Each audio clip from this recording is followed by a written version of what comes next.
The 10,091st meeting of the Security Council is called to order.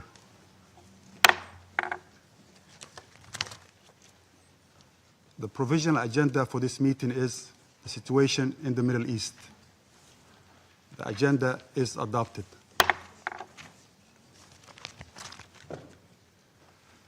In accordance with Rule 37 of the Council's Provisional Rules of Procedure, I invite the representative of the Islamic Republic of Iran to participate in this meeting.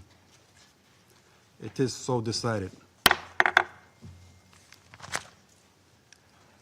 In accordance with Rule 39 of the Council's Provisional Rules of Procedure, I invite the following briefers to participate in this meeting. Ms. Martha Ama Akia-Pobe, Assistant Secretary General for Africa, Department of Political and Peacebuilding Affairs and Peace Operations. Ms. Masih Alinejad, journalist and political dissident. And Mr. Ahmed Batibi, human rights activist and journalist. It is so decided.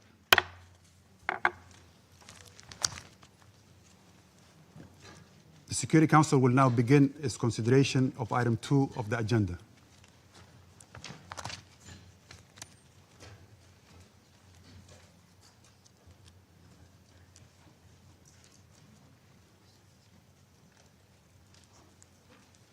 I now give the floor to Ms. Martha Ama Akia-Pobe. Mr. President, for nearly 3 weeks, popular protests in the Islamic Republic of Iran have rapidly evolved into nationwide upheaval, resulting in significant loss of life. Demonstrations started on 28 December 2025 as a group of shopkeepers in Tehran's Grand Bazaar gathered to protest the sharp collapse of the currency and soaring inflation amid a wider economic downturn and worsening living conditions. In the following days, demonstrations quickly spread throughout the country and turned into mass anti-government protests, the largest since the Women Life Freedom demonstrations of 2022. Protesters voiced grievances that went beyond long-standing economic and financial hardships. Marchers called for the downfall of the government and demanded freedom, dignity, and human rights, with some protesters chanting pro-monarchy slogans. The protests were initially peaceful, with scattered clashes between protesters and security forces, according to reports by the media, observations of our United Nations colleagues in the country, and accounts by the government of Iran. However, on the evening of 8th January, protests spread throughout Tehran and major cities. In response, the Iranian authorities imposed a near-total communications blackout, which remains largely in place today. The authorities also ordered university dormitories to be evacuated, erected concrete barriers around city centers, and reportedly used excessive force against protesters.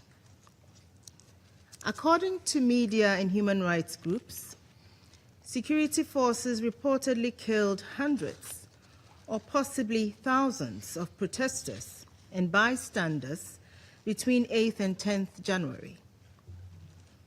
The United Nations is unable to verify these figures. The government of Iran has stated that it was compelled to act after what it deemed organized terrorists and rioters infiltrated the protests and opened fire on both security forces and demonstrators, aiming to provoke foreign military intervention. It has also blamed these elements for the killing of hundreds of civilians and members of the security forces. Mr. President, The Secretary General has expressed deep concern over the reported excessive use of force in Iran and stressed the urgent need to prevent further casualties. The Secretary General underscored that all Iranians must be able to express their grievances peacefully and without fear.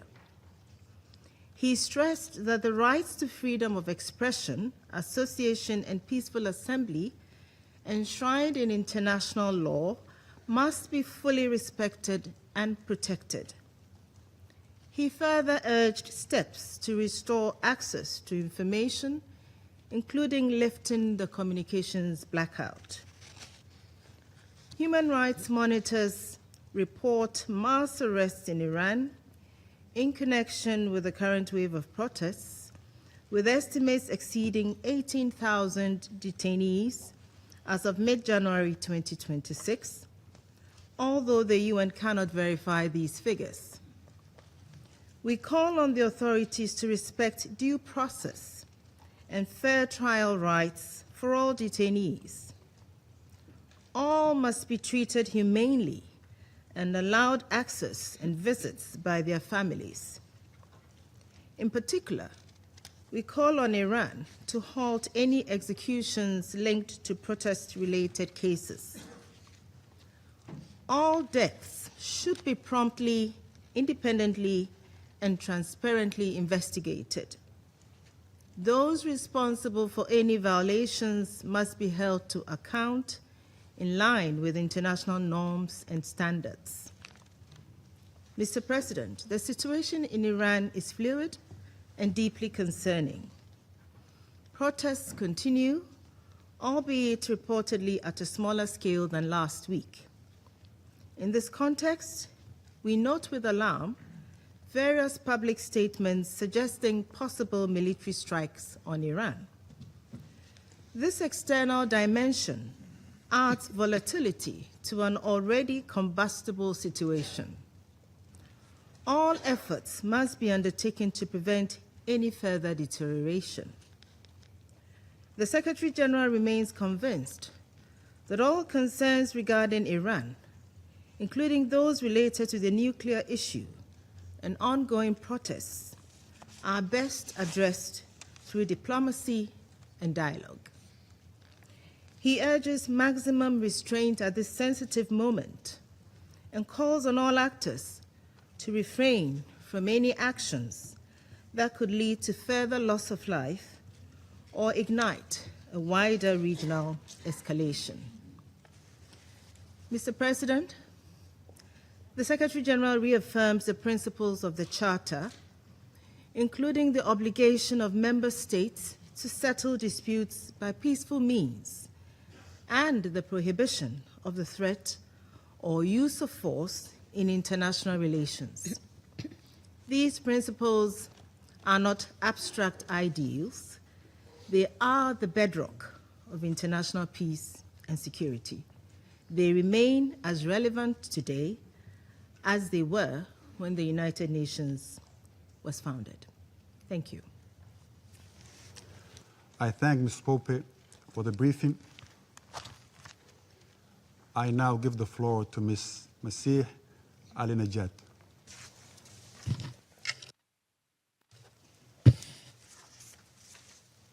Hello, everyone.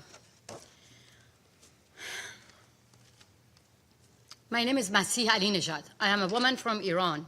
Mr. President, Excellency, members of the Council, I am honored to be invited by the United States to testify before United Nations Security Council.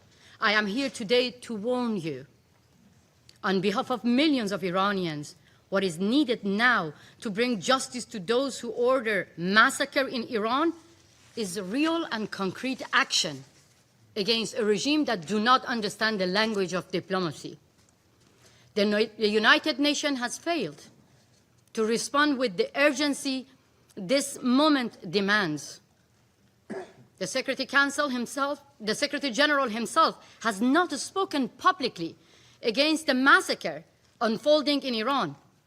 Only a written statement through his spokesperson, silence at this moment, send a signal, send a message to the killers of young protesters alongside their family members. I strongly believe that the regime in Iran heard the clear message from the Secretary General.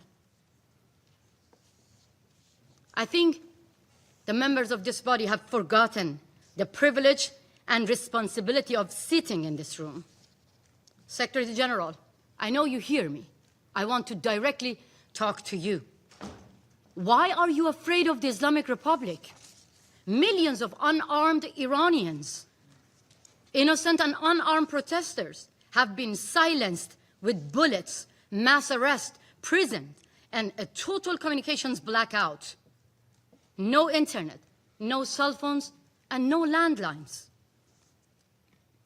They put Iran in a total darkness. I am here to bring their voices here in this room. I am here to tell you that a brutal slaughter has taken place in my beloved homeland, Iran, and it will get much worse if the world do not take serious action. Iran is facing a nationwide uprising that cuts across Iran, across the society, with a clear demand to end Islamic Republic. At the same time, a nationwide campaign by the Islamic Republic to erase it, to silence people. The protests start on December 28th, sparked by collapse of Iranian currency, but immediately turned into what Iranian people call it, a revolution, a total rejection against 47 years of tyranny and oppression. Protests spread to more than 100 cities and involved every layer of the societies: shopkeepers, workers, teachers, nurses,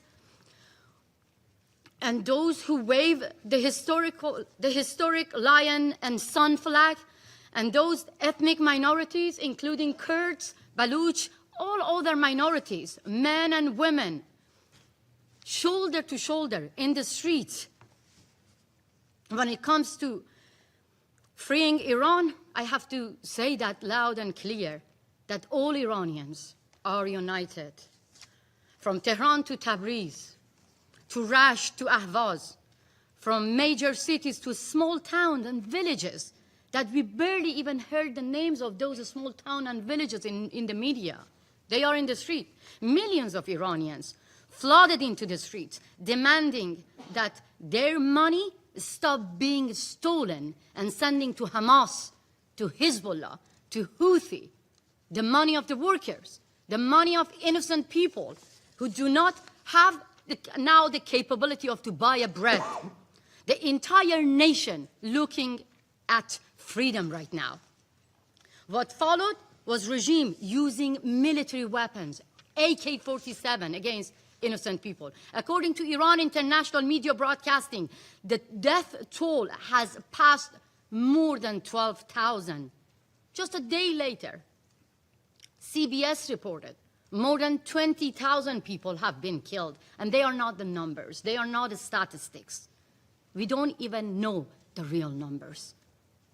Citizen journalists from inside Iran have sent videos showing piles and piles of body bags on the top of each other. Iranians exile. Because of the internet shutdown, they zoom in to make sure whether their relatives and their beloved one are on the body bags or not. I myself have received urgent phone call and phone messages from Iranians, thanks to Starlink, inside the country, asking outside world for urgent help. They welcome when President Trump offered to rescue unarmed people being shot in their heart, in their chest by the security forces inside Iran. One activist who cannot be named for his safety told me, the streets are full of dead bodies. They are finishing off the injured in the street. They told me the security forces have stormed into hospitals and taking away the injured. I have also received multiple messages from families of victims who say the security forces forced them to pay money to take the dead body of their beloved one to bury them. On January 8, 2026, the Islamic Republic shut down the internet and imposed a technical blackout. Not to stop protests, because people are fed up and they are in the streets anywhere, but to hide their crimes, their brutality. This was not a technical mistake or failure. It was deliberate. When a regime turns off the internet during mass killings, and at the same time, the leaders of the same regime using the privilege of freedom of speech on social media to mislead the rest of the world, it is not about restoring order. It is about destroying the evidence. If it was not for starting inside Iran, we couldn't have been able to have even these informations. The Islamic Republic does not limit its crimes within its own borders. They kill their opponents at home and target those who expose their brutality abroad.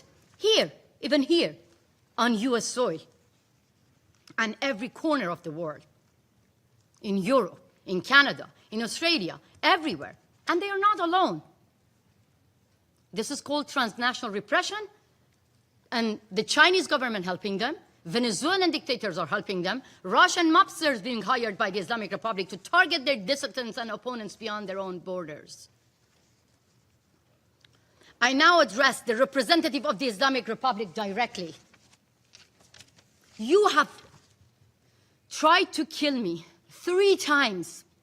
I have seen my would-be assassin with my own eyes in front of my garden in my home in Brooklyn. In the United States of America, in the courthouse, I have seen my would-be assassin confessing that they have been hired by the Revolutionary Guards to end my life. My crime? Simply echoing the voice of innocent people that you killed them. Your leader, Ali Khamenei, he ordered my killing. He said that American agent who compared compulsory hijab to the Berlin Wall must be killed. I am that woman, and I am not the agent of America. I have agency, but I am thankful to American government and the law enforcement to protect my life. And it was not, if it was not the protection of the law enforcement, I couldn't have been here to testify for millions of people who are facing the same killers, facing the same terrorist regime in my country. Yes, protection matters.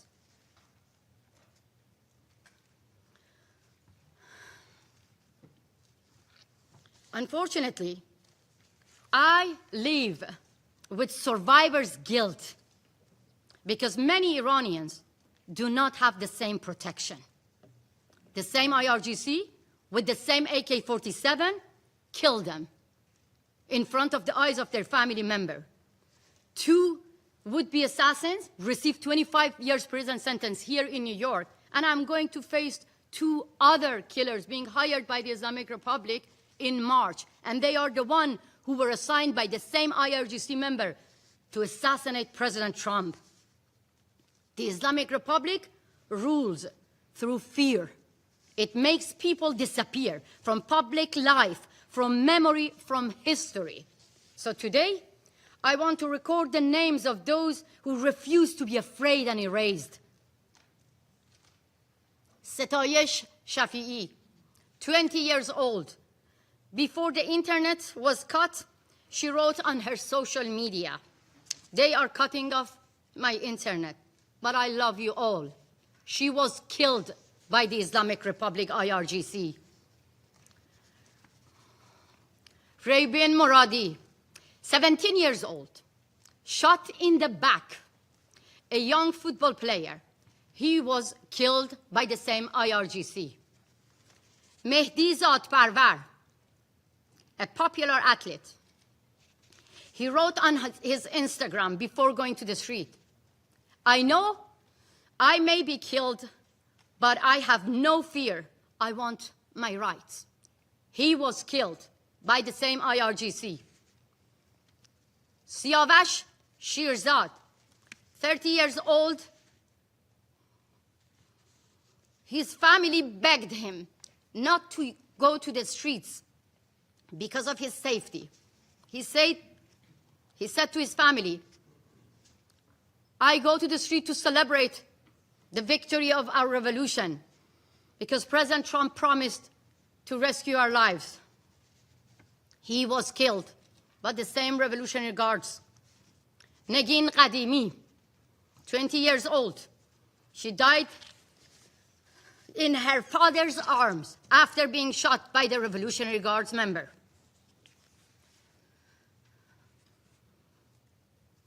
I feel guilty that I don't name the rest. The list of names goes on and on.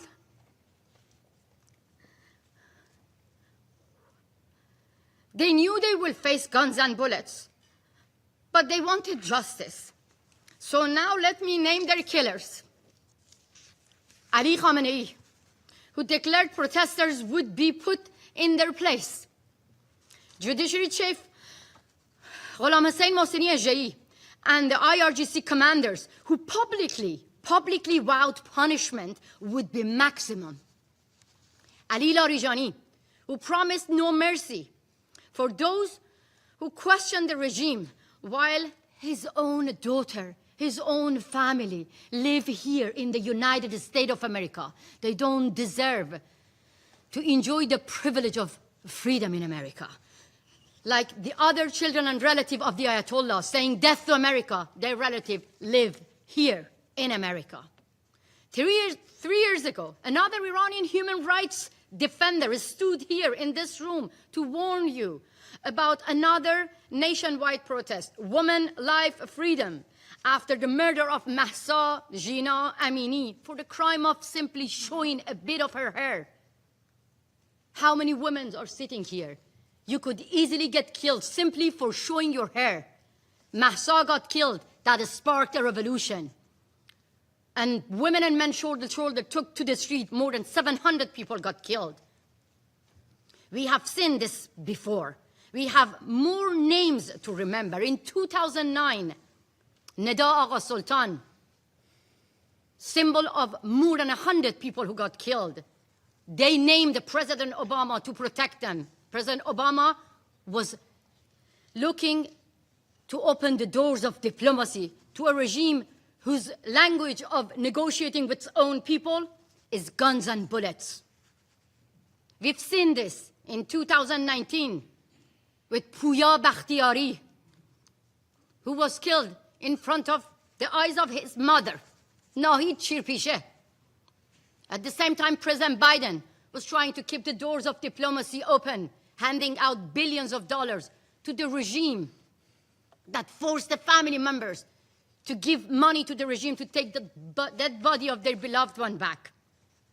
Faced with the regime using military weapons against civilians, the Iranian people are asking the world to help through actions, not back-to-back meetings and empty condemnation. We don't need empty words. People of Iran are asking the Islamic Republic, are telling you the Islamic Republic no longer can be reformed, and asking you that the Islamic Republic no longer be treated as a legitimate government. Today, the number of those killed is much higher than I told you. This regime, again and again, cannot be reformed. Let me be very clear. The Islamic Republic behave like ISIS, and the Islamic Republic must be treated like ISIS. This is how you can save lives. Thank you so much. I thank Ms. Alinejad for the briefing. I now give the floor to Mr. Ahmed Batibi.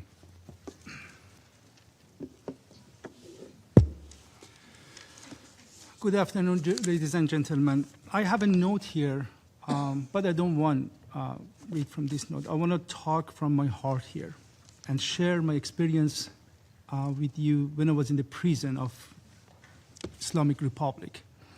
My name is Ahmed Batibi, Iranian-American journalist and human rights activist. A few years ago, when I was a student, the Iranian regime arrested me and sent me to jail for attending a demonstration, exactly that thing we see in the street right now in Iran. And they said that demonstration against the government, Islamic regime in Iran, is fighting with the government, and we are representative of the God, of Allah on the earth. And when you fight with our regime, it means you fight with God. And based of the Islamic rule, Sharia, your punishment is death. They gave me capital punishment. They sent me jail. They kept me 2 years in solitary confinement. They tortured me, many torture, including fake execution. They killed other people and kept me there. I watched them, how they die to torture me. For 3 times they did that. They cut my body and put salt on my body. I can show you, if you do not believe me, I can show you my body right now to see the sign of these cuts.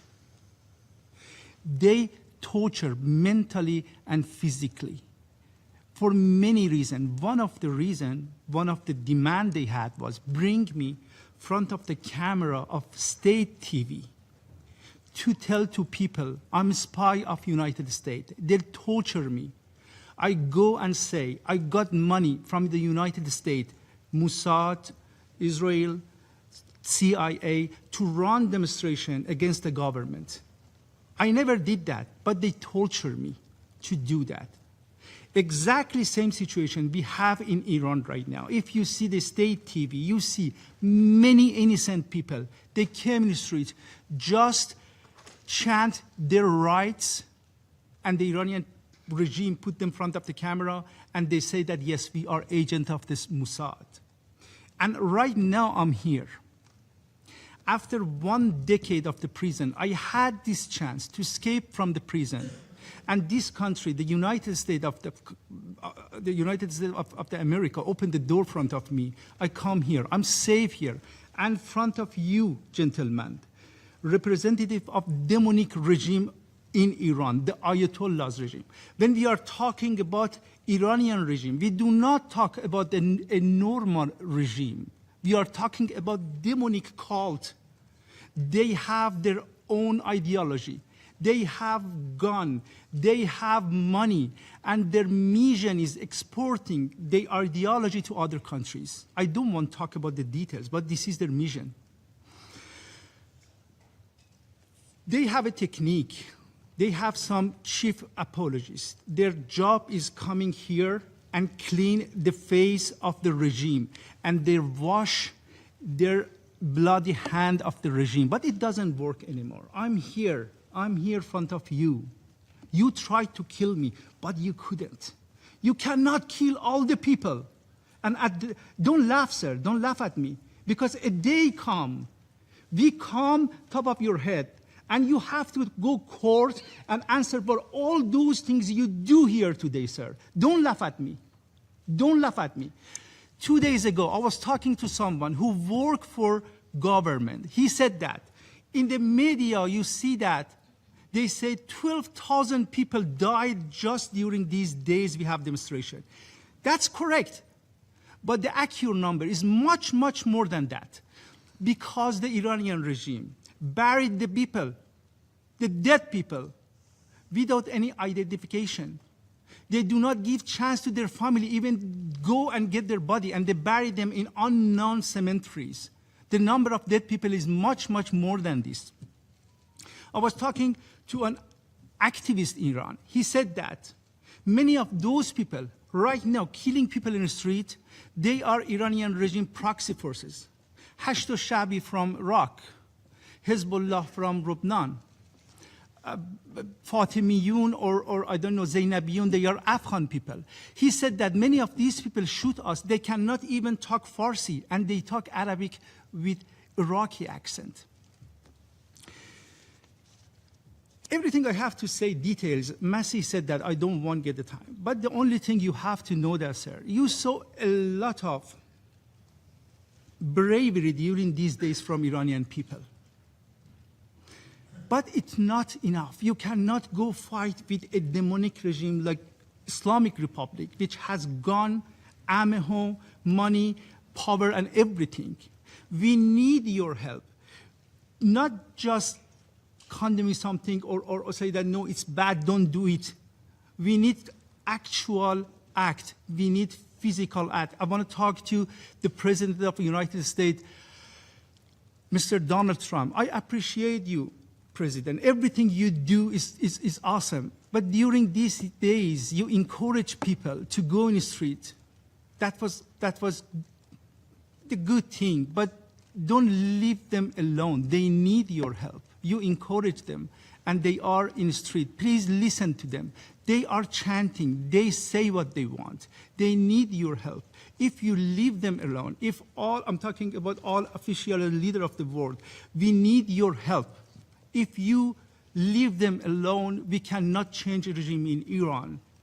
And we continue this mass killing and genocide in Iran. Thank you so much. I thank Mr. Batibi for the briefing. I now give the floor to those council members who wish to make statements. I give the floor to the representative of the United States.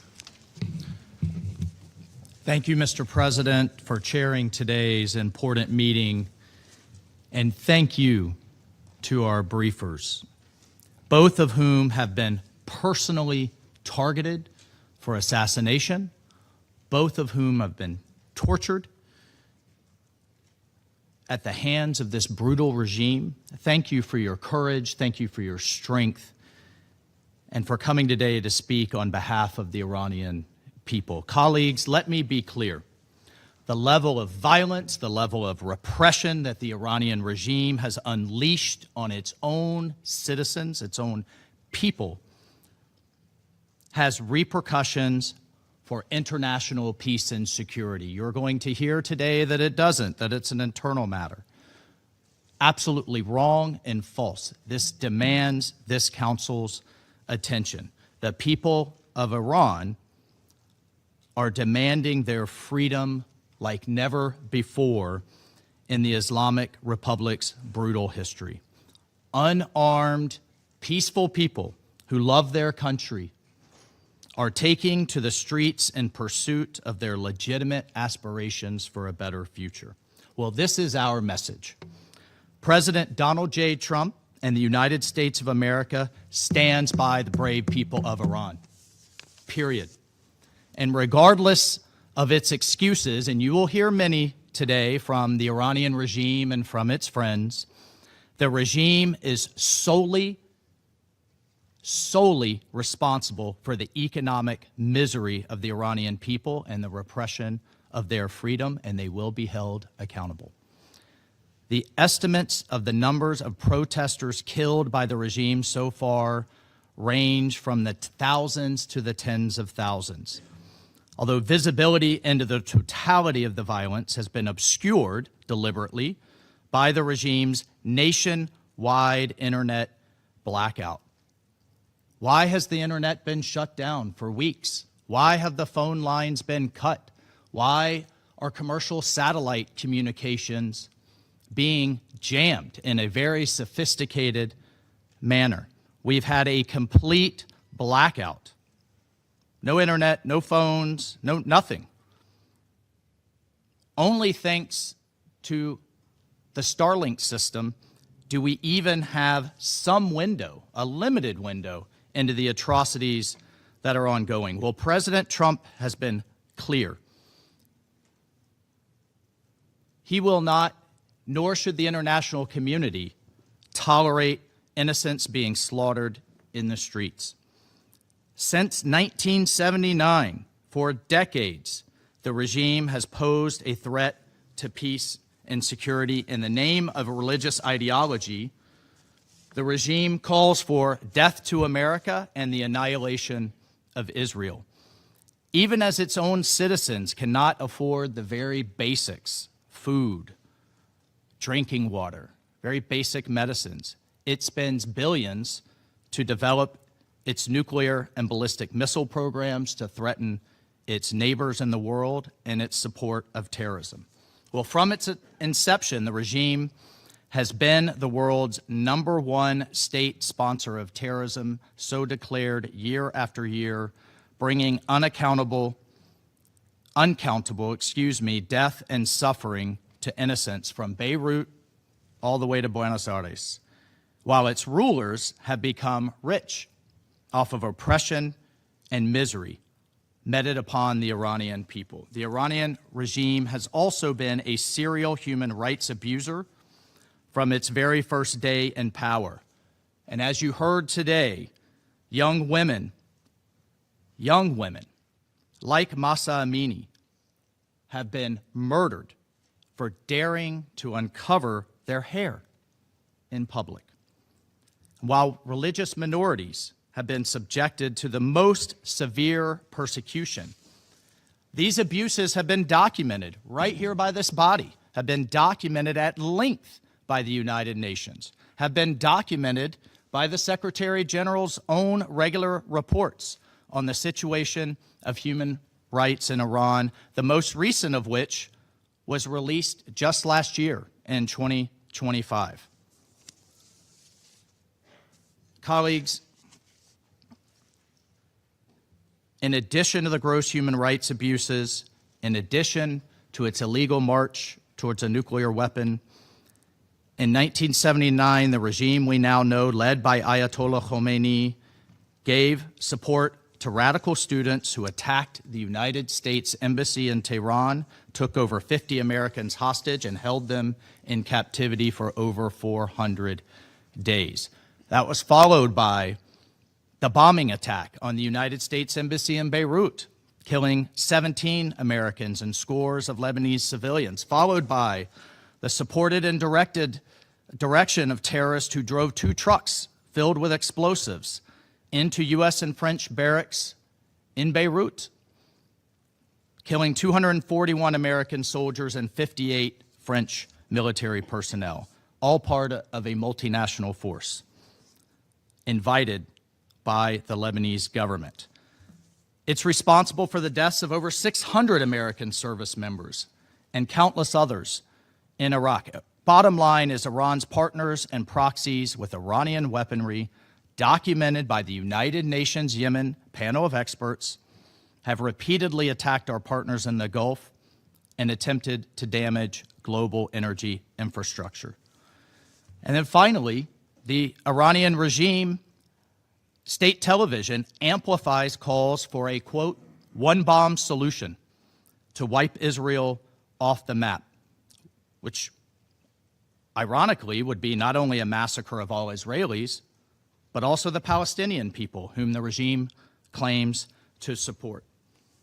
In 2011, the regime attempted to assassinate the Saudi ambassador to the United States in Washington, D.C., but luckily the attempt was thwarted, and further, the regime has continued to plot assassination attempts against the President of the United States, against President Trump, and other senior U.S. government officials, in addition to those who dare speak out living here in the United States.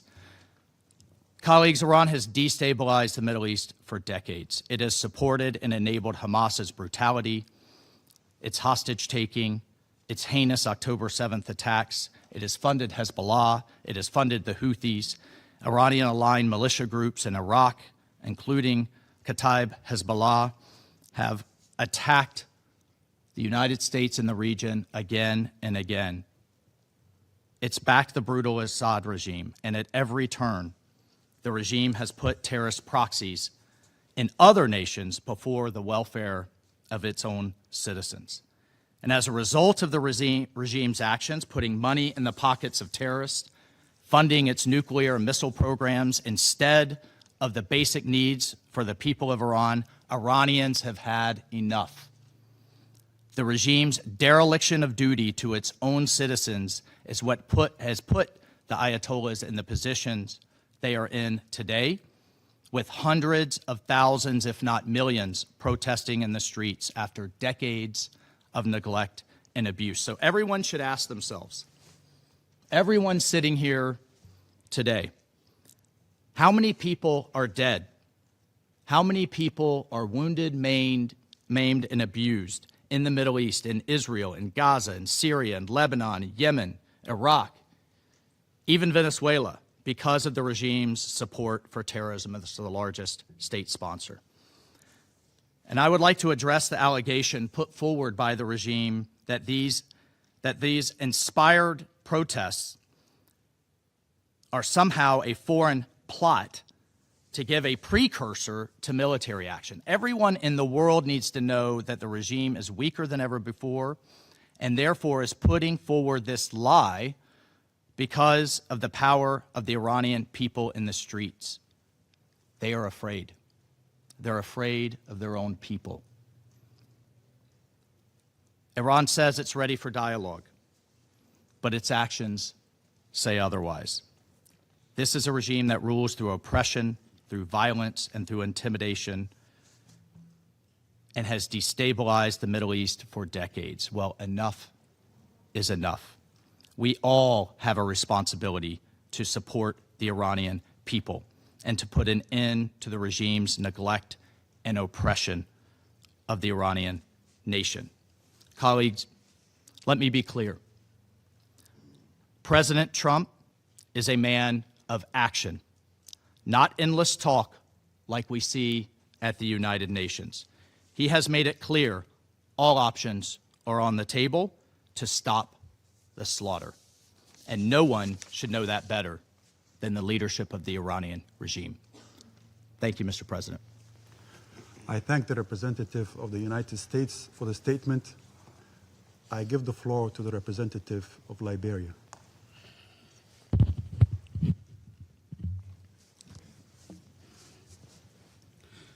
Thank you, Mr. President. I have the honor to deliver this statement on behalf of the A3 members, namely the Democratic Republic of the Congo, Somalia, and my own country, Liberia.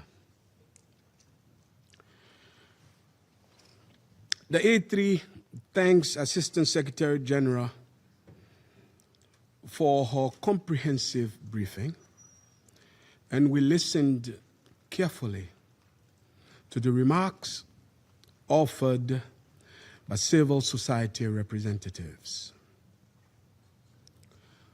We welcome the representative of the Islamic Republic of Iran to this meeting.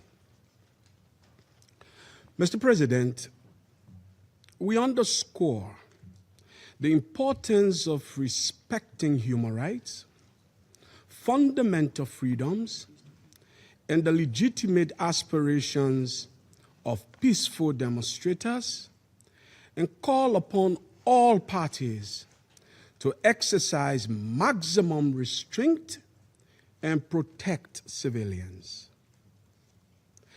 The A3 notes reports of ongoing protests and demonstrations across numerous cities and provinces involving a broad cross-section of the Iranian population, including youth, women, workers, and members of minority communities.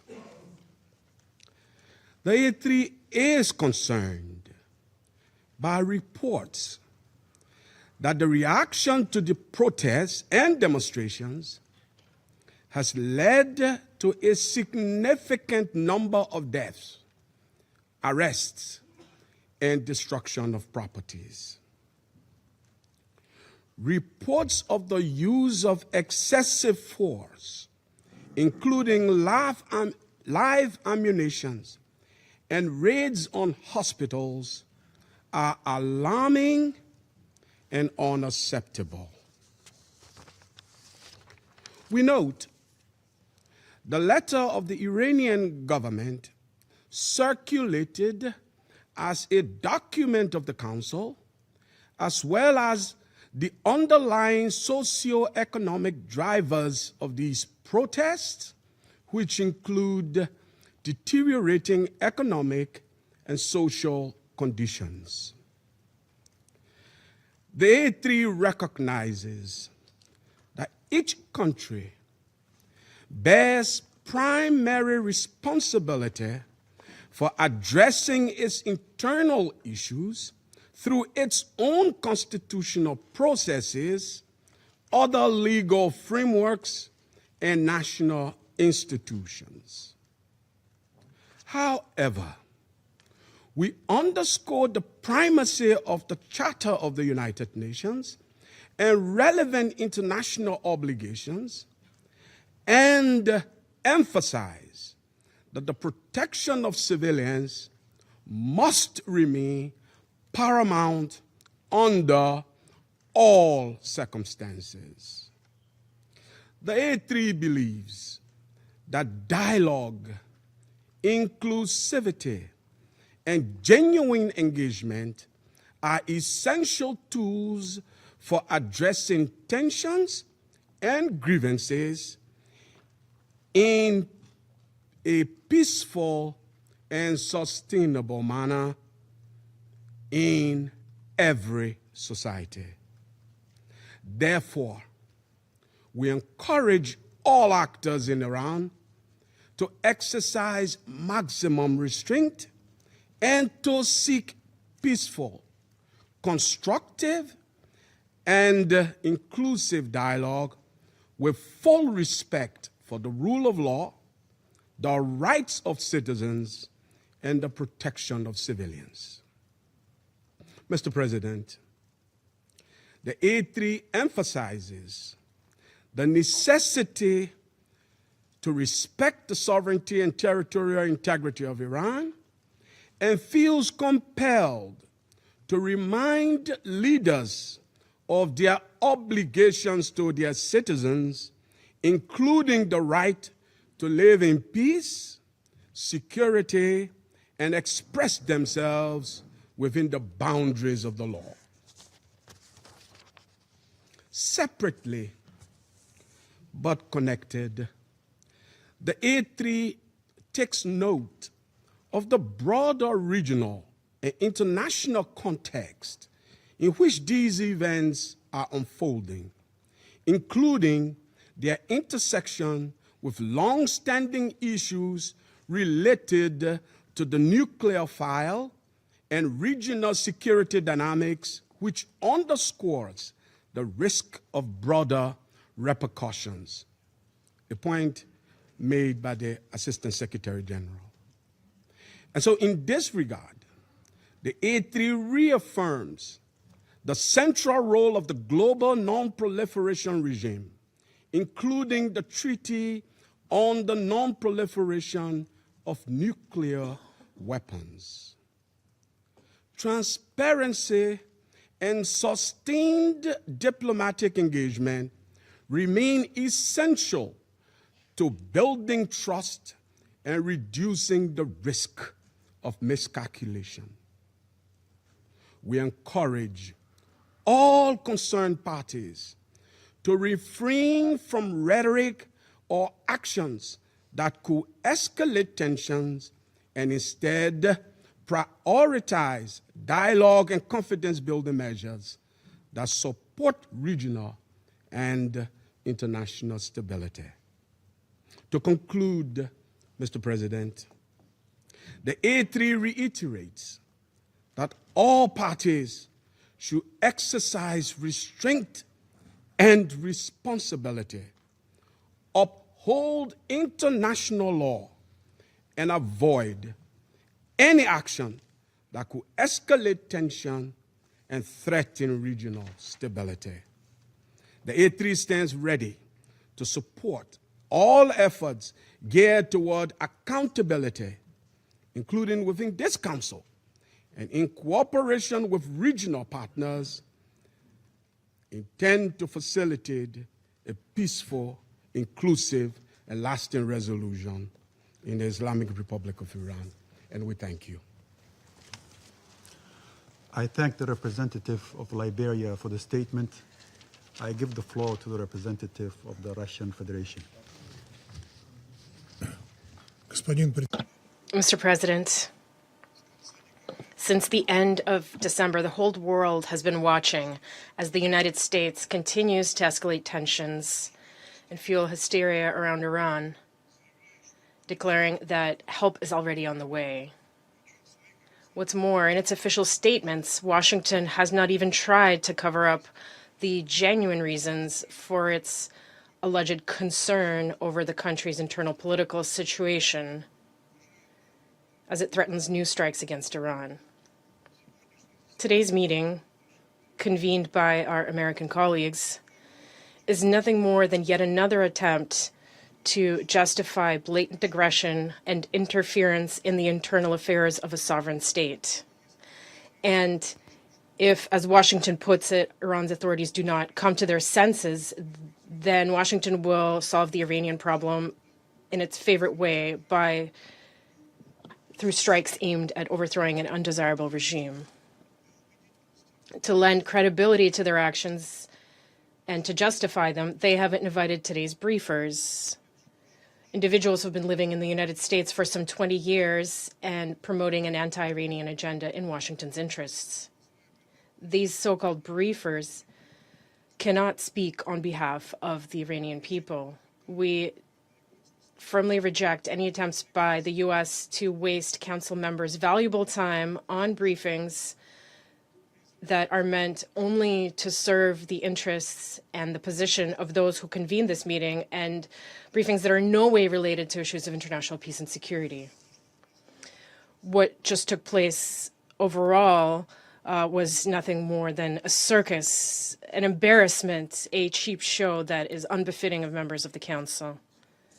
Mr. President, we have carefully studied the letters circulated in the Security Council in recent days from the Iranian mission. We express our solidarity with the people of Iran and mourn all innocent victims. We see that hostile external forces are attempting to exploit the current situation in order to overthrow a government they find objectionable and destroy the Islamic Republic of Iran as a sovereign and independent state.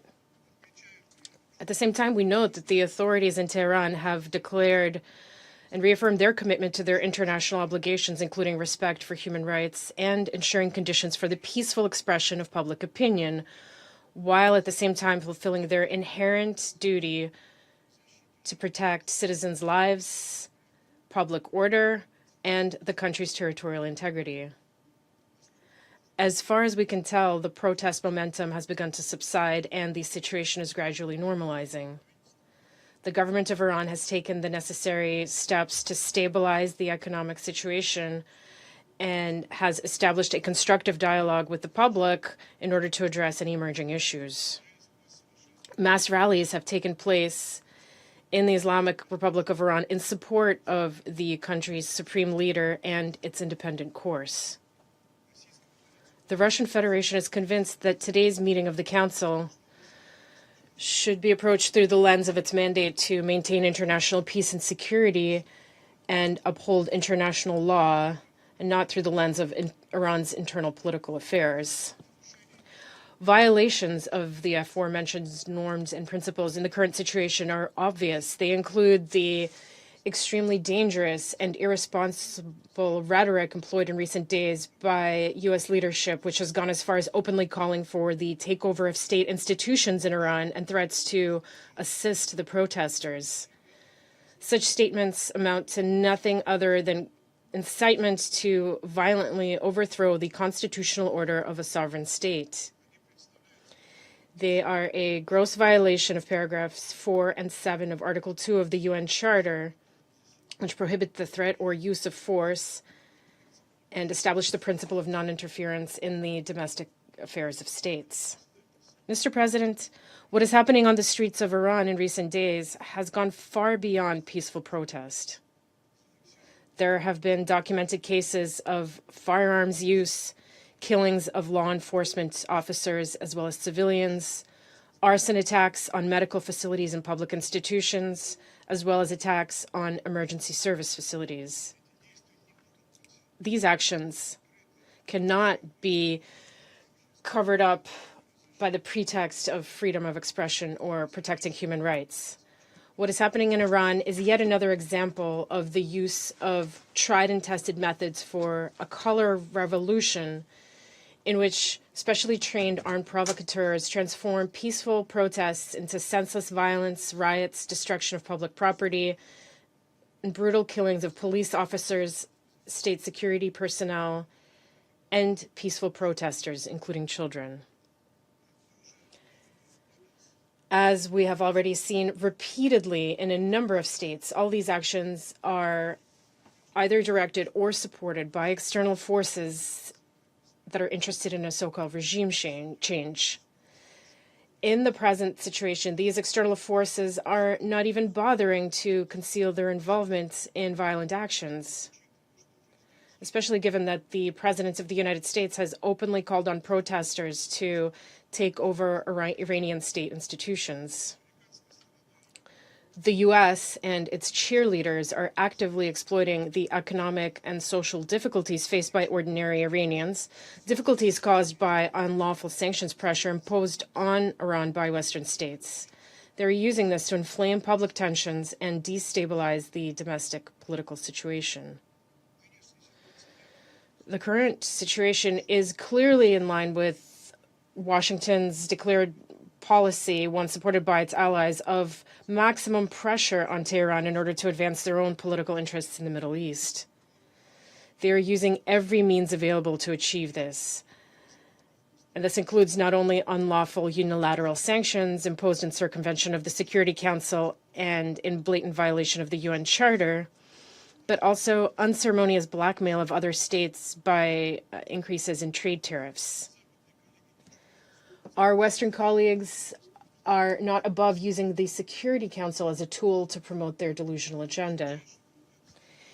A striking example of this is the attempt by the UK, France, and Germany to create the illusion of reinstating anti-Iranian Security Council resolutions through the purported triggering of the snapback mechanism envisioned in Resolution 2231 of the Security Council. Their justification for this relied on Western states' fabrications about some sort of threat to international peace and security posed by Iran's peaceful nuclear program. And this is despite the fact that the IAEA Director General has never reached such conclusions in his reports on the matter, nor found evidence of diversion of nuclear material to military purposes. And the entire crisis surrounding the implementation of the JCPOA was provoked by Washington's unilateral withdrawal from the nuclear deal in 2018. Nevertheless, the EU3 continues to promote its baseless narrative and deepen divisions within the Security Council. What is most concerning is Washington's aggressive course towards the use of military force and threats of its use against Iran. We condemn such actions, no matter what arguments are used to justify them, as a gross violation of international law and the UN Charter.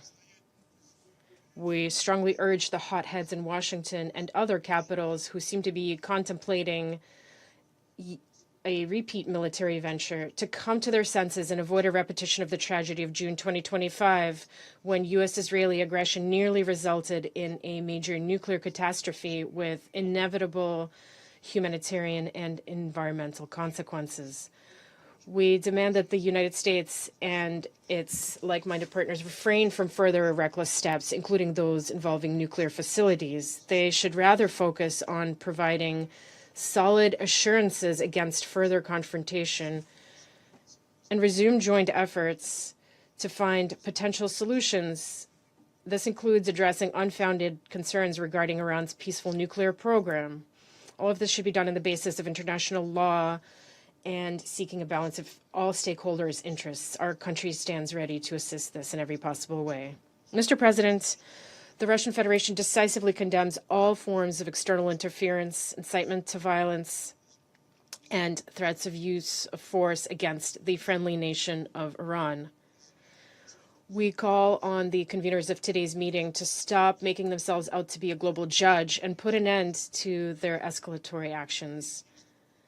Your actions risk plunging the region into even bloodier chaos that could easily spill beyond its borders. and a separate appeal to our colleagues on the Council and all UN member states. We call on them to prevent a new large-scale escalation and ensure that the Security Council is not used to justify unlawful regime change scenarios or to name and shame the legitimate authorities of a sovereign state. Thank you. I thank the representative of the Russian Federation for the statement. I give the floor to the representative of Greece. Mr. President, I would like to thank Assistant Secretary General for Africa, Ms. Martha Poebi, for her briefing, as well as Ms. Alinejad and Mr. Batebi for their testimonies today. Mr. President, Greece is following developments in Iran with deep concern. The continued escalation of violence and the use of force against protesters, the loss of human life, among them children, and the widespread arrest are utterly condemnable. Fundamental rights, including the inherent right to life, the freedom of expression, and the freedom of assembly, are universal rights and must be fully respected by all without discrimination or exception. Any form of violent repression is unacceptable, and this all the more true when it results in the loss of life. Violence of this kind must be absolutely condemned. The use of force against individuals exercising fundamental rights can never be justified and must always be unequivocally rejected. The death penalty imposed merely as a result of them exercising a fundamental right constitutes an affront to justice. Such unjust actions gravely undermine respect for human dignity and fundamental rights. It is very important that no sentences be carried out against those demonstrating in favor of freedom. Mr. President, colleagues, at the same time, Greece recalls that full respect for international law and for the Charter of the United Nations remains paramount. Current developments on the ground, no matter how dire, should not lead to a further escalation. No matter how difficult, dialogue remains the only viable path forward for the rights and the prosperity of the Iranian people. Greece firmly believes that this is the only way to address legitimate social grievances, prevent further violence, and avert the risk of a wider regional conflagration. In closing, Mr. President, Greece reiterates its belief in the need of de-escalation, dialogue, and the peaceful resolution of the current crisis, in full conformity with the Charter of the United Nations and international law. I thank you. I thank the representative of Greece for the statement. I give the floor to the representative of Panama. Gracias, Presidente. Thank you, President. We wish to thank the ASG for Africa from the Department of Political and Peace Building Affairs and Peace Operations, Ms. Marta Pobe, for her detailed presentation. We also thank Mr. Ahmad Batevi and Ms. Masih Alinejad for their briefings. Moreover, we recognize the representative of the Islamic Republic of Iran and their delegation. The Republic of Panama expresses its grave concern at the events that are and the people's protests that have been unfolding in the Islamic Republic of Iran. These events lay bare the widespread discontent of the civilian population. The protests were originally peaceful, despite the fact that ultimately they were repressed with violence. These events have been met with a disproportionate response from the Iranian authorities. The authorities are looking at stifling citizens' freedom of expression. Due to cuts to communication blackouts across the country, it is difficult to objectively verify the facts. As such, there is little accurate information available regarding the current state of affairs. We cannot confirm the information that is circulating. However, thanks to the work of several independent media outlets, that of non-governmental organizations, and that of brave Iranians. Concerning figures have emerged. According to these reports, to date, the number of fatalities could stand at 2,000 or more, and a considerable number of people have been wounded or detained. Against this backdrop, concerns begin to arise, legitimate concerns indeed, at the possibility that the government may use summary trials and executions against those detained during national protests. With this in mind, Panama rejects any type of execution where the accused has not been offered the right to defense and due process in accordance with international law. These guarantees can never be selectively applied, nor can they be applied with double standards. Many detainees could meet such a fate, this in flagrant violation of all due process and of the fundamental rights protected by international law and enshrined in the UN Charter. President, rights to the freedom of expression, association and peaceful assembly, as enshrined in international law, must be fully respected and protected by all states. Recent protests are the consequence of the wearing down of a regime which is economically and socially exhausted. They are also the consequence of the actions of the regime itself. These actions have gradually worsened the day-to-day lives of Iranians and have specifically affected Iranian women and children. The regime has prevented their education, their participation in public life, and their autonomy. Episodes in recent years have already laid bare the fact that there is a need to guarantee women's legitimate right to exercise their fundamental rights in a safe and dignified fashion. However, it is indeed timely to recognize that the economic isolation imposed by the international community may have also contributed to a certain extent to the fraying of Iran's social fabric, and that has directly affected the civilian population and exacerbated internal tensions. Consequently, we appeal to all actors to constructively provide support. All must also avoid imposing additional pressures which could further worsen the situation. It is of the utmost importance that the international community act with a sense of great responsibility and that it exercise caution. It must endeavour not to create adverse effects through their actions, which could have unpredictable consequences and further burden the already heavily tested Iranian population or serve to escalate tensions. This will see us ensure that the cure administered is not worse than the original illness. We urge the Iranian authorities to immediately put an end to and avoid all violent or disproportionate actions against the civilian population. The Iranian authorities must urgently facilitate a constructive forum for peaceful dialogue. Moreover, we encourage measures which guarantee access to information and communications, including the restoration of services that have been interrupted. This is because transparency is a fundamental prerequisite to generate trust and to prevent a further escalation of tensions. It is vital that human rights be respected. Citizens' safety and security must be guaranteed, and the legitimate demands of society must be heeded if we are to restore stability in the country. Thank you.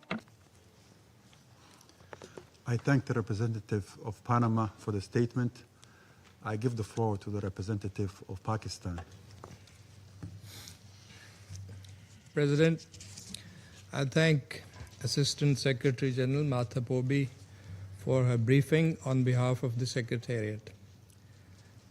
Let me also note the importance of objectivity and competence as regards the briefings by a civil society for an informed discussion. And needless to re-emphasize here the respect for decorum of this Council. President, we have been carefully observing developments in Iran and the region in recent days. New threats to regional peace and stability are emerging at a time of heightened tensions and thus remain a serious cause of concern. Iran is an immediate neighbor of Pakistan and a brotherly country. The people of our two nations share deep-rooted historical, friendly, cultural, and religious bonds. We hope for an early normalization of the situation in Iran and express support for all diplomatic efforts aimed at regional peace and stability. A stable and peaceful Iran is in the interests of Pakistan, the region, and beyond. We have full confidence in the wisdom of the Iranian people and leadership rooted in their rich culture, ancient civilization, history, and resilience to address all challenges. President, the fundamental principles and objectives of the United Nations Charter are inviolable and sacrosanct. The UN Charter prohibits threat or use of force against other states' territorial integrity or independence, or to interfere in matters essentially within the domestic jurisdiction of states. Any external interference in the domestic affairs of states is inconsistent with international law and principles of the UN Charter. We strongly believe that all disputes must be resolved through peaceful means and in accordance with international law.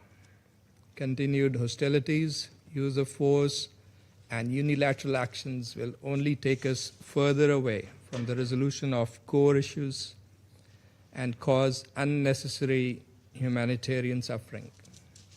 The threat or use of force would only aggravate the situation and undermine regional and international peace and stability.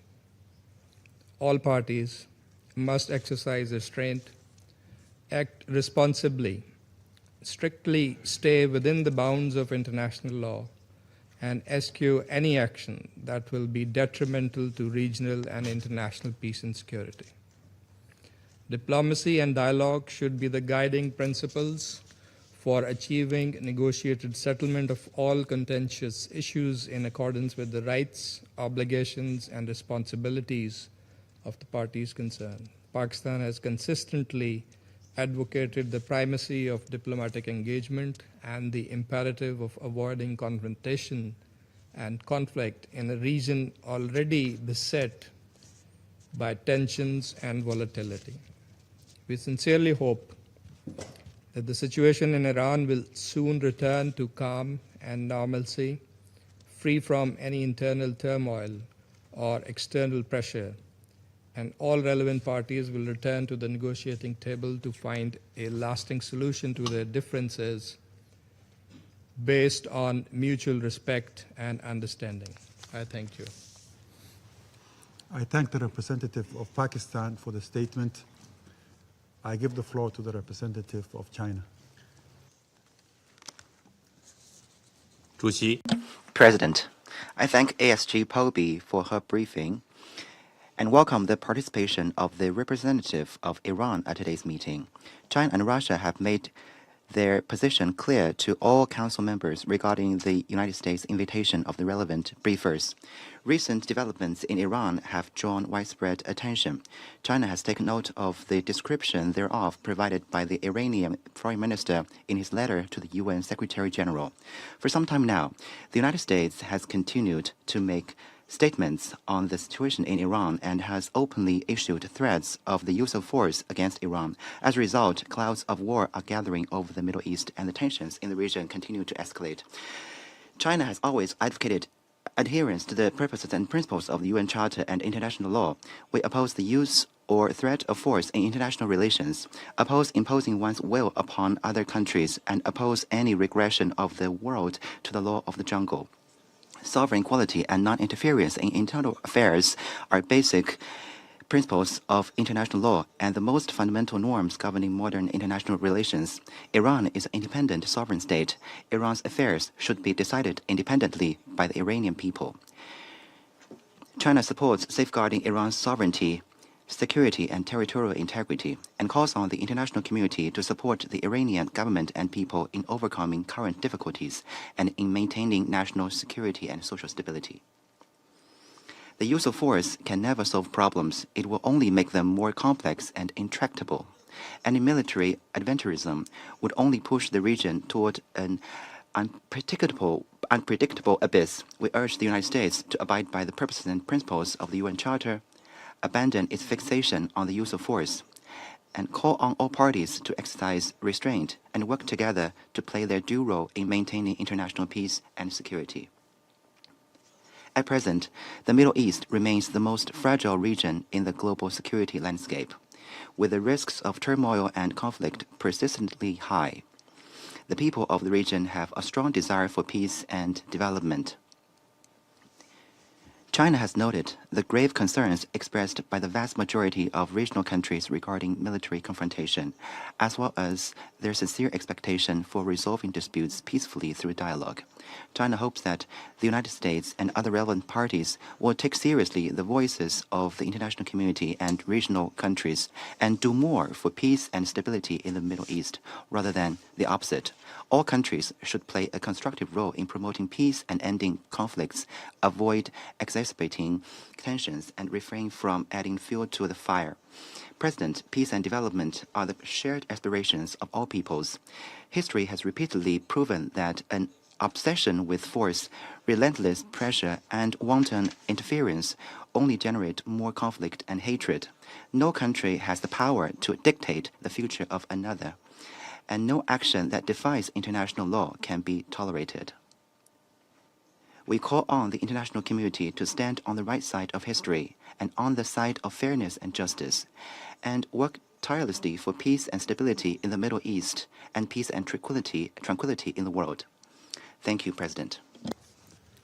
I thank the representative of China for the statement. I give the floor to the representative of Bahrain. Thank you, President. The Kingdom of Bahrain is closely following developments in the Islamic Republic of Iran. We are following these developments closely and calmly. We call on the Iranian authorities to exercise restraint and to avert any escalation that can lead to losses in lives or destruction. This will have negative repercussions for security and stability in the region. We mourn and express our condolences to the families of those affected by these incidents and developments. In light of these developments, the Kingdom of Bahrain reiterates that the primary responsibility for promoting and protecting human rights lies and rests with the state in accordance with its international law obligations, including the treaties and international norms and standards that are relevant. In addition, the Kingdom of Bahrain reiterates that it's important to preserve the higher interests of the Iranian people. Their expectations, their aspirations must be met in order to achieve security and stability in the region. In conclusion, Mr. President, we remain committed to promoting peace and stability regionally and internationally. At the same time, we reiterate that we must refrain from any action that could have broader regional implications. Thank you. I thank the representative of Bahrain for the statement. I give the floor to the representative of the United Kingdom. Thank you, President, and thank you, Assistant Secretary General Pobi, Masih, Alinejad, and Ahmad Batebi. We welcome this timely meeting. The United Kingdom is appalled by the reports that potentially thousands of people in Iran have been killed and many more arrested in the most brutal repression of public protests in decades. Despite the regime's near-total internet shutdown, videos emerging from Iran indicate that reports may underestimate the full scale of horror currently underway. The regime will claim that these protests were instigated by foreign-backed forces, but lies and propaganda cannot justify its actions. This behavior is not an aberration for this regime. It is the latest manifestation of the repression and brutality we have witnessed time and time again. Let me be clear. We condemn the regime's actions in the strongest possible terms. We pay tribute to the courage of the Iranian people, particularly Iranian women. Once again, they are bravely voicing their aspirations to live in freedom and dignity in the face of repression and violence. As my Prime Minister stated, alongside his French and German counterparts, we urge Iran to respect the fundamental rights and freedoms of its people, including the right to protest without fear of violence or repression. Iranian authorities must protect their people, not brutalize them. Iran must urgently change course. We have delivered this message directly to Foreign Minister Araghchi. As the G7 has made clear, we will act alongside our partners to impose additional restrictive measures if it does not. As my Foreign Secretary has said, the world is watching. The United Kingdom will continue to confront the regime's misinformation, call out its repression, and support regional peace and security. Thank you. I thank the representative of the United Kingdom for the statement. I give the floor to the representative of Denmark. Thank you, Mr. President. And thank you to the Somali presidency for acting swiftly to convene this meeting. The gravity of the situation in Iran warrants this timely discussion. I'd also like to thank Assistant Secretary General Pobi for her briefing and the civil society briefers, Mrs. Alinejad and Mr. Batebi, for sharing their insights and personal experiences. Mr. President, once again, the Iranian people have taken to the streets to bravely voice their demands for a better life, a life in freedom, dignity, and prosperity. And once again, they have been met with sheer brutality and ferocious violence. We're deeply concerned by the reports of several thousand protesters killed by the Iranian security forces. And as we've heard from Assistant Secretary General Pobi, more than 18,000 arrested. Iran's brutal crackdown on the protesters is unacceptable. We strongly condemn these killings, as well as the use of violence, arbitrary detention, and intimidation tactics by the security forces against the protesters. These actions must stop. All Iranians must be able to express their grievances peacefully and without fear. We urge the Iranian authorities to exercise maximum restraint from unnecessary and disproportionate use of force. We stand in full solidarity with the Iranian people while they exercise their rights to freedom of expression, association, and peaceful assembly. We call on Iran to comply with its obligations under international human rights law and to ensure unhindered access to information and communication, including access to the internet, for all Iranians. Mr. President, loud and clear, again and again, we hear the Iranians lift their voices for a better life, for their lives, for their rights to be respected. For too long, the leaders in Tehran have not heeded this call. The time has now come for the government of Iran to finally listen, to respond to the will of its people through peaceful means. We urge them to start today. I thank you. I thank the representative of Denmark for the statement. I give the floor to the representative of Colombia. Gracias, señor. Thank you, Mr. President, for convening this briefing. I wish to convey my gratitude to Assistant Secretary General for Africa. I also thank the briefers for their statements. Mr. President, Colombia reaffirms, as it has done historically within this organisation, and as it has also done since its very first day as an elected member on this council, we reaffirm that our position will always be guided by international law and the principles enshrined in the United Nations Charter, as well as by a commitment to peace, the peaceful resolution of disputes, the respect for sovereignty, and the non-interference in internal affairs of states, as well as by the need for the respect for human rights, which are applicable in all contexts without exception. The freedom of expression, peaceful assembly and association are universal rights. They are enshrined in international human rights law, and that law must apply without exception. It cannot be watered down or relativized. These freedoms must be guaranteed throughout the world.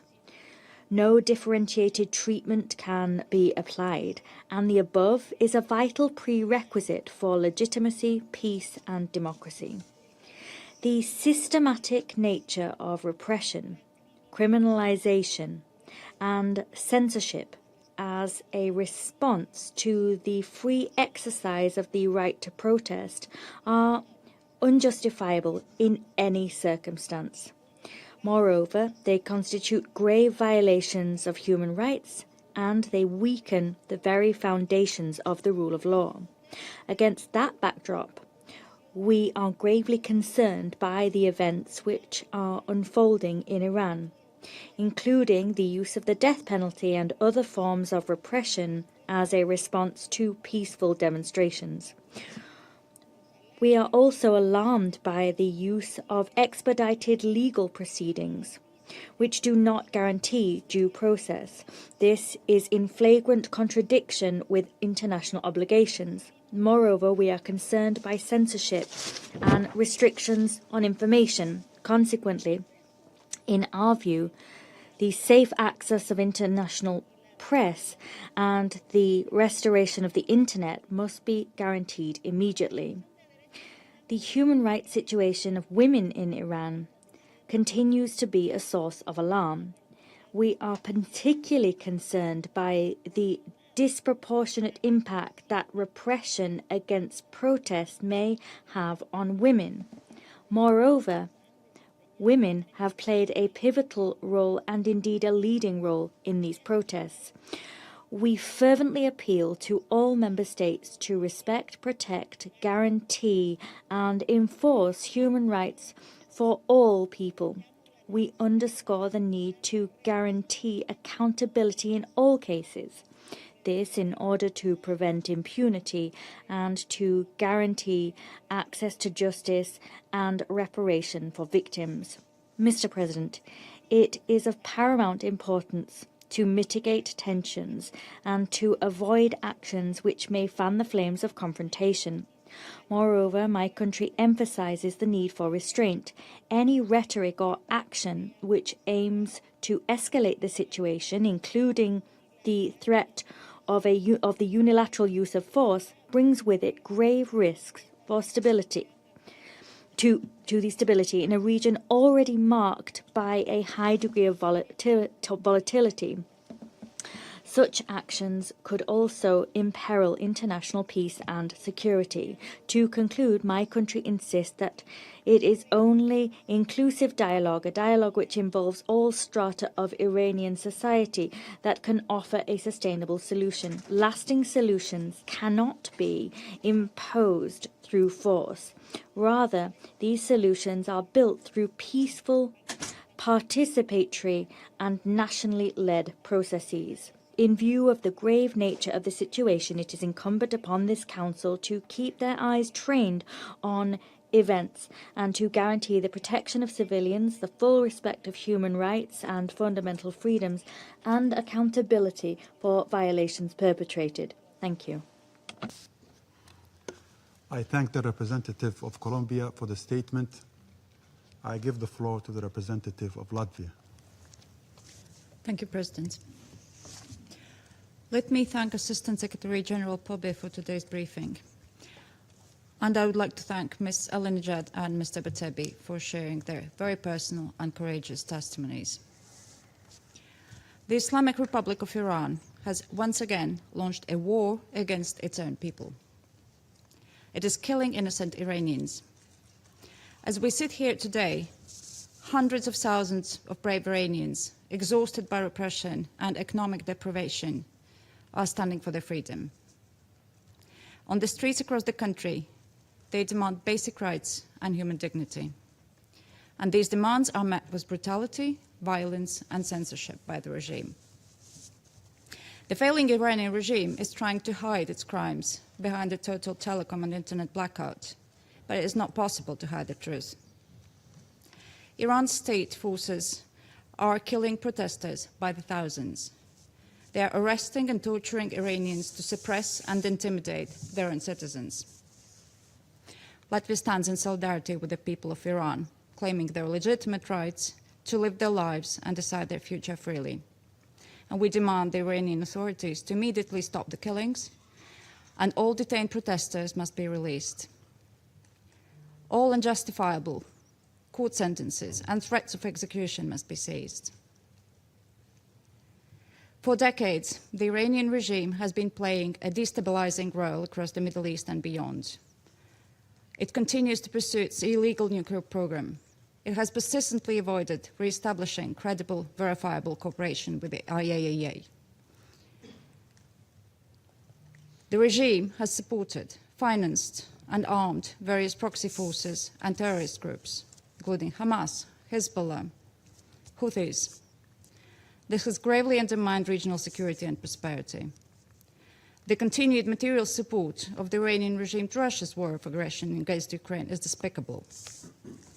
Iranian weapons and technology are used to destroy also Ukrainian cities and commit atrocities against the Ukrainian people. Because Iran has chosen to supply and support the aggressors, while its own people have been driven to despair. Mr. President, for far too long, the Iranian regime has posed an unacceptable threat to global peace and security, and we condemn in the strongest possible terms the brutal actions of the regime and reiterate our support to the brave Iranian people. And I thank you. I thank the representative of Latvia for the statement. I now give the floor to the representative of France. Merci, Monsieur. Thank you, Mr. President. I thank Madam Assistant Secretary General Martha Poby, as well as Ms. Masih, Alinejad, and Mr. Ahmad Batevi for their briefings. We meet today to discuss the situation in Iran, and the briefings we have just heard have portrayed the extreme gravity of what is happening right before our eyes. Since December 28th, unthinkable state violence has been unleashed against protesters who have mobilized across Iran in order to peacefully express their legitimate aspirations for dignity, freedom, and respect for their fundamental rights. The innocent victims of this repression now number in the thousands. Back in 2009, in 2019, and in 2022, the Iranian authorities had already violently suppressed peaceful movements of the Iranian population, movements calling for dignity and rights. We remember the death of Mahsa Amini in September 2022 at the hands of the Iranian morality police. France condemns the widespread and deliberate use of violence by Iranian security forces. France condemns the arbitrary detention of thousands of protesters. It condemns the internet shutdowns across the country that are aimed at silencing reports of the brutality of the repression. France expresses its solidarity with the victims and stands alongside the people of Iran who are peacefully protesting for their rights and their freedom. We urge the Iranian authorities to comply with their international obligations and respect the fundamental rights and freedoms of the Iranian people, in particular freedom of expression, the right to information, and freedom of peaceful assembly. The President of the French Republic, Emmanuel Macron, has already spoken out in this regard. The Minister of Foreign Affairs stated this plainly to his Iranian counterpart, and the Iranian ambassador in Paris was informed of this in the clearest possible terms when he was summoned to the Ministry of Foreign Affairs 2 days ago. We also reiterate our call for the immediate and unconditional release of all arbitrarily detained prisoners in Iran, as well as the suspension of the death penalty. We call for a rapid convening of a special session of the Human Rights Council to address the situation in Iran and to task dedicated mechanisms with investigating human rights violations. President, given the scale and brutality of the repression, the international community and the Security Council cannot look the other way. It is for the Iranian people and them alone to decide their destiny. But our collective responsibility is to denounce the violence and repressions to which they're being subjected as they express their legitimate aspirations. As the President of the French Republic recalled, respect for fundamental freedoms is a universal requirement. The brutal denial of this requirement by the Iranian authorities constitutes both a violation of the responsibilities of the state towards its population and an additional factor threatening regional international peace and security. The vigilance of this council is all the more justified given that the situation carries a very worrying risk of escalation. Iran, as we know, continues to endanger regional security through the support it provides to non-state armed groups affiliated with it. It continues to defy the international non-proliferation regime by pursuing a threatening ballistic missile program, as well as a nuclear program whose peaceful nature the International Atomic Energy Agency has not been able to verify. Mr. President, with its European and G7 partners, France stands ready to impose additional restrictive measures on individuals and entities involved in the repression of protests in Iran. France calls on the Council to not turn its eyes away from what is happening in Iran. It calls on all its members to urge Iranian authorities to respond to the legitimate aspirations of their population and put an end to the violence and bloody repression directed against the protesters. Thank you very much. I thank the representative of France for the statement. I now give the floor to the representative of Islamic Republic of Iran.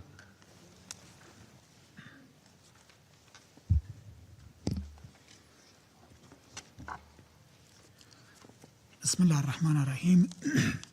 In the name of God, the compassionate, the merciful. Mr. President, let me state from the outset our firm objection to the participation of the so-called representatives of civil society. I must be absolutely clear. Both briefers imposed by the representative of the United States regime under this false label do not represent Iran's civil society. They represent the political agenda of the United States and Israeli regimes. They have lived outside Iran for more than 2 decades and have consistently engaged in incitement to violence and promotion of extremist and terrorist activities, including advocating and facilitating the use of lethal force against law enforcement officers. Their presence here is therefore neither legitimate nor credible, and it fundamentally undermines the integrity of this discussion. It is shameful that the United States regime transferred this esteemed body to a scene for theater and show, for baseless accusation and statement. This is in line with the United States regime in dismantling and disgracing the United Nations system. If you want to look for a case, the killing of innocent lady in Minnesota last week and nationwide crackdown can be brought here with the testimony and with the briefers And please teach them the meaning of briefing. The briefing is different from the personal statement and accusation. Please do not sell them to the world as representatives of Iran's civil society. Their acts and statements regarding Iran are far from civil, and they have long divorced from Iran's society. They amplify the Israeli-American foreign agenda. They are both on Mossad's payroll in accordance with undeniable evidence. We have taken note of the briefing provided by ASG. Regrettably, her briefing was one-sided and not grounded in factual evidence. Mr. President, I wish to extend my deepest condolences and sympathy with a heavy and grieving heart to the brave people of my country and to the families of many victims. In recent weeks, Iran has lost numerous innocent civilians and devoted members of its security and law enforcement forces. Many of our young people were brutally murdered in acts of extreme violence resulting from the atrocities committed by ISIS. Many of our police officers sacrificed their lives in the line of duty to protect civilians and preserve public order. I speak today on behalf of a nation in mourning.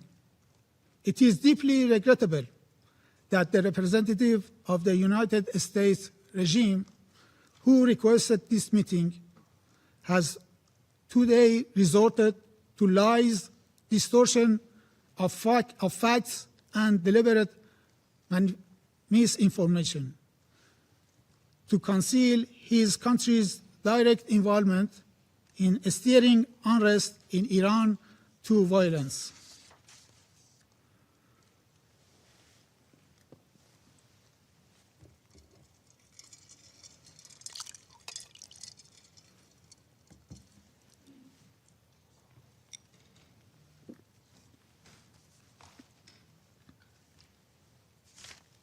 In fact, the United States request for this meeting is shameful. To conceal their direct complicity in the crime their mercenaries have committed against our nations from 8 to 10 January. As part of Israel's malicious attempt to drag Americans into another war of aggression against Iran. Under the hollow pretext of concern for the Iranian people and claims of support for human rights, the United States regime is attempting to portray itself as a friend of the Iranian people, while simultaneously laying the groundwork for political destabilization and military intervention under a so-called humanitarian narrative. These claims are particularly cynical when viewed against the United States regime long and well-documented record of unlawful military interventions, regime change operations, and systematic violations of international law and the Charter of the United Nations. Across the world, these policies have led to mass civilian casualties, the collapse of states, prolonged humanitarian disasters, and the emergence and empowerment of extremist and terrorist groups. This is not a matter of opinion. It is a matter of historical record and fact. The Iranian people, for decades, have experienced the true meaning of the so-called support.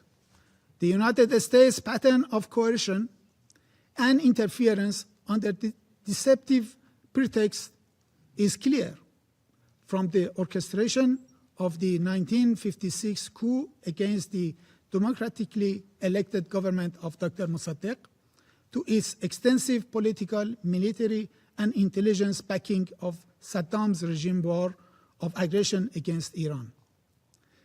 From the downing of Iran Air Flight 655 in 1988, killing 290 innocent civilians, to its complicity in assassinations, sabotage, and attacks against Iranian civilian and infrastructure, including the war of aggression carried out in June 2025, and from decades of unlawful unilateral sanctions to systematic economic coercion. These measures have gravely violated the Iranian people's fundamental rights, including their inherent rights of life, health, and development. Unfortunately, several Western members of this Council, including France and United Kingdom regimes, have once again adopted their familiar double standards, while claiming to champion human rights and to support the Iranian people. They have, alongside the United States regime, imposed some of the most severe and unlawful sanctions in modern history. Sanctions that have inflicted widespread suffering on civilians. At the same time, they have failed to condemn, let alone sanction, the Israeli regime for its acts of genocide and crimes against humanity. Mr. President, between 8 and 10 January 26, the people and government of the Islamic Republic of Iran were confronted with ISIS-style acts of terrorism and extreme violence across the country. Peaceful protests that began on 28 December 2025 with legitimate economic demands were deliberately hijacked by organized armed groups and transformed into violent riots. Documented cases include beheading, people being burned alive, police officers and ordinary citizens beaten to death, widespread use of firearms, and the deliberate torching of ambulances, fire engines, health facilities, residential buildings, and places of worship. These were not isolated incidents. They reflect a clear and systematic pattern of organized violence. A significant number of police officers were killed or severely injured. These heavy casualties demonstrate the extreme brutality of terrorist elements. The situation is, in fact, very simple. The United States regime and its accomplices, particularly the Israeli regime, cannot evade responsibility for the innocent blood that has been shed in my country. Unable to achieve their objectives through the 12-day war of aggression against Iran in June 2025, they have now sought to pursue the same goals through political destabilization, internal unrest, and chaos. This strategy relies on manufacturing casualties, spreading false and inflated figures, and creating a pretext for foreign intervention. It is a familiar script, one that has been used repeatedly from Iraq to Libya and to Venezuela.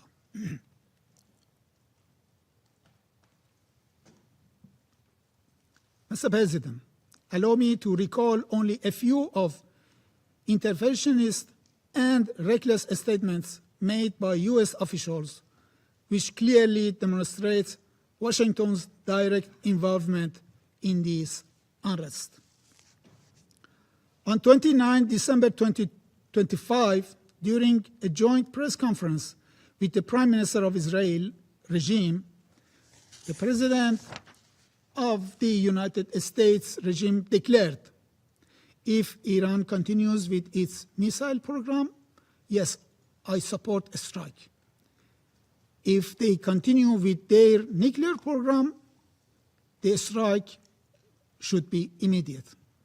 He further threatened, we are going to have to knock them down.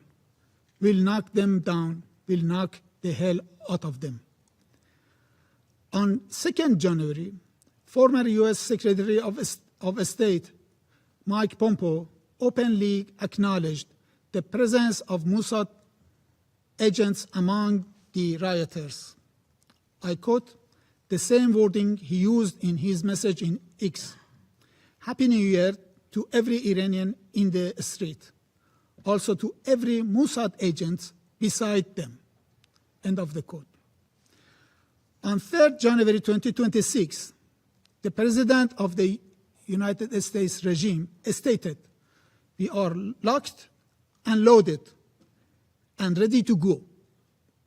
On 10 January 2026, Senator Lindsey Graham publicly incited violence action,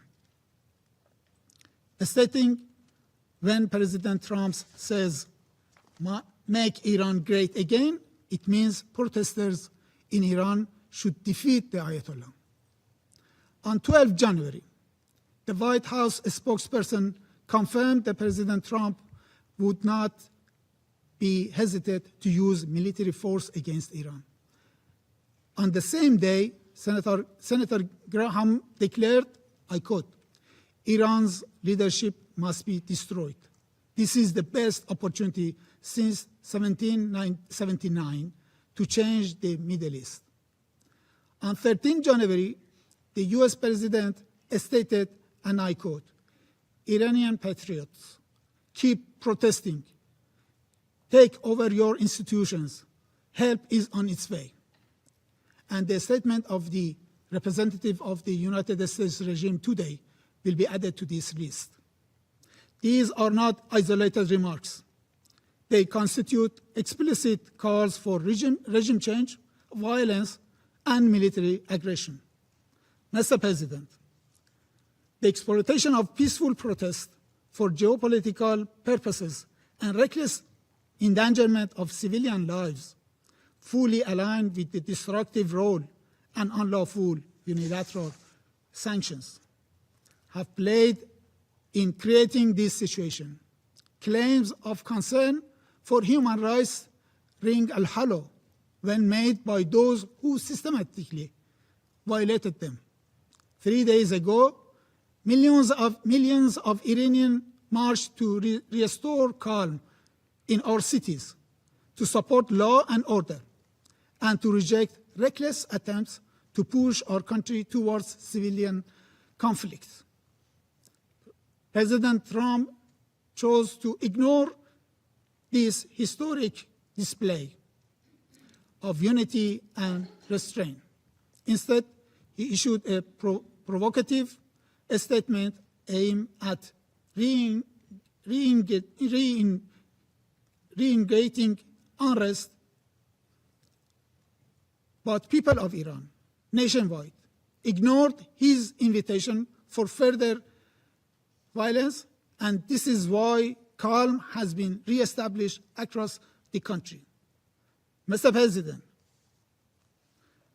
any threat to use of force against the Islamic Republic of Iran under any pretext, including claims of protecting protesters or supporting the Iranian people, constitute a grave and manifest violation of international law and the UN Charter. Such unlawful actions directly breach Article 2.4, which prohibits the threat or use of force, and Article 2.7, which enshrines the principle of non-intervention. No rule of doctrine, narrative, or political justification can legitimize unilateral military action or coercion without explicit Security Council authorization under Chapter 7. Invoking humanitarian rhetoric to justify force in a deliberate abuse of international law. The Security Council, its members, and the Secretary General bear a clear legal, moral, and political responsibility to unequivocally reject and condemn such unlawful actions before it is too late. The credibility of the United Nations and the survival of the Charter itself now depend on whether this fundamental prohibition is upheld or eroded by one of its own permanent members.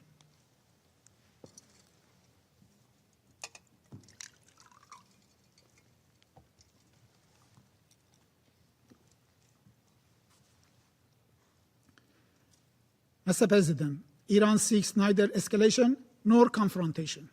However, any act of aggression, direct or indirect, will be met with a decisive, proportionate, and lawful response under Article 51 of the Charter. This is not a threat. It is a statement of legal reality.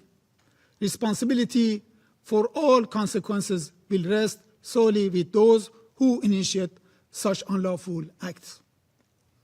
Mr. President, the government of the Islamic Republic of Iran remains fully committed to its human rights obligations, including the right to peaceful protest. It has exercised maximum restraint while fulfilling its duty to protect its people and preserve public order.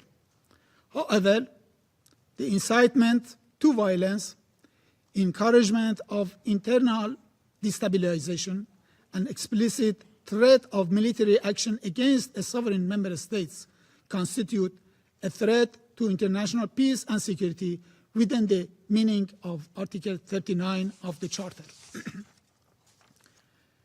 In conclusion, Mr. President, we categorically reject all politically motivated accusations made today against my government. The facts on the ground contradict the fabricated narratives presented by the United States regime and its allies at this meeting. U.S. fabrications of the senseless killing of protesters neither reflects reality on the ground nor would it whitewash Americans' crimes against the great people of Iran. The allegation that the government of the Islamic of Iran has killed peaceful protesters is quite distortion of the facts on the ground. What the Iranian security forces did confront firmly and responsibly were armed ISIS-style terrorist cells and violent separatist groups funded and armed by a few foreign entities, including the Israeli regime. These groups deliberately targeted civilians and law enforcement officers in an attempt to ignite civil war and create the conditions for foreign intervention.